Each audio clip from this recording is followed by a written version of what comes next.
ভাবুন তো, একটা সময় ছিল যখন বাংলা থেকে বানানো সিনেমা ক্যানিস, বার্লিন, ভেনিসের মতো ফেস্টিভ্যালে দাঁড়িয়ে বিশ্বের সমালোচকদের তাক লাগিয়ে দিত। সত্যজিৎ রায়, মৃণাল সেন, ঋত্বিক ঘটক এরা শুধু ডাইরেক্টর না, ইন্ডিয়ান প্যারালাল সিনেমার মুখ, যারা দারিদ্র, রাজনীতি, পার্টিশন, মিডল ক্লাসের ভয় সবকিছুই পর্দায় তুলে এনেছিলেন। কিন্তু প্রশ্ন হলো, এত ওয়ার্ল্ড ক্লাস সিনেমা বানানো সত্ত্বেও কেন 1970-এর বাংলা সিনেমা গ্লোবাল মার্কেট কখনো সত্যিকারে জিততে পারল না? একটা বড় ভুল ধারণা হলো বিদেশি ফেস্টিভ্যাল অ্যাওয়ার্ড মানেই গ্লোবাল সাকসেস। আসলে দুটো জিনিস এক নয়। রের মতো ডাইরেক্টররা আন্তর্জাতিক ফেস্টিভ্যালে বহু পুরস্কার পেয়েছেন। ফিল্ম স্কুলে পড়ানো হয়, ক্রিটিক্স তাদের মাস্টারপিস বলেন, কিন্তু তাদের বেশিরভাগ কাজ নর্মাল বিদেশি দর্শকের কাছে কখনো ওয়াইড রিলিজ পায়নি।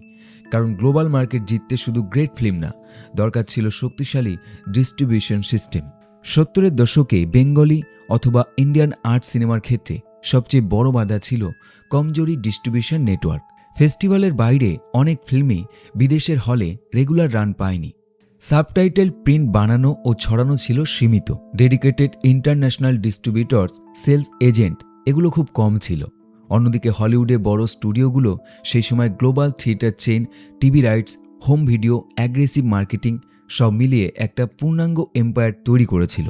অর্থাৎ বাংলা সিনেমা ফেস্টিভ্যালে কিছু প্রিন্ট নিয়ে ঘুরছিল, আর হলিউড শত শত স্ক্রিনে ডাবিং ডিল নিয়ে বিশ্ববাজার দখল করছিল, যার ফলটা অনুমান করাই যায়।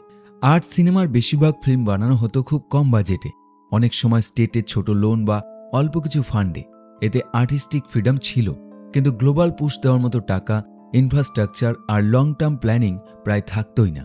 ইউরোপে যেমন আর্ট সিনেমাকে গভর্নমেন্ট দীর্ঘদিন ধরে সাপোর্ট করছে, ভারতে সেই সাপোর্ট খুব ফ্র্যাগমেন্টেড ছিল।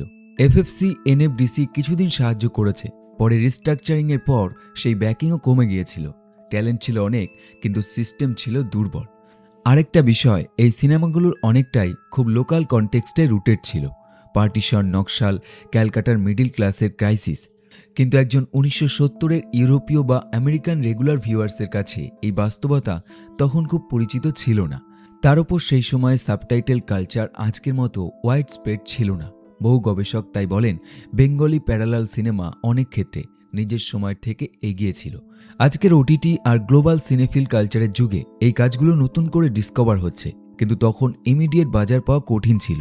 শেষ কথা, 1970-এর বাংলা সিনেমা ব্যর্থ শিল্প না, এটা ছিল এক অসমাপ্ত বিশ্বজয়। ট্যালেন্ট ভিশন সিনেমা ছিল, কিন্তু গ্লোবাল ডিস্ট্রিবিউশন, মানি আর ব্র্যান্ডিং পুরোপুরি পাশে দাঁড়ায়নি। আপনার কি মনে হয়, আজকে স্ট্রিমিং যুগে বেঙ্গলি সিনেমা কি নতুন করে গ্লোবাল কামব্যাক করতে পারে? কমেন্টে অবশ্যই লিখে জানান।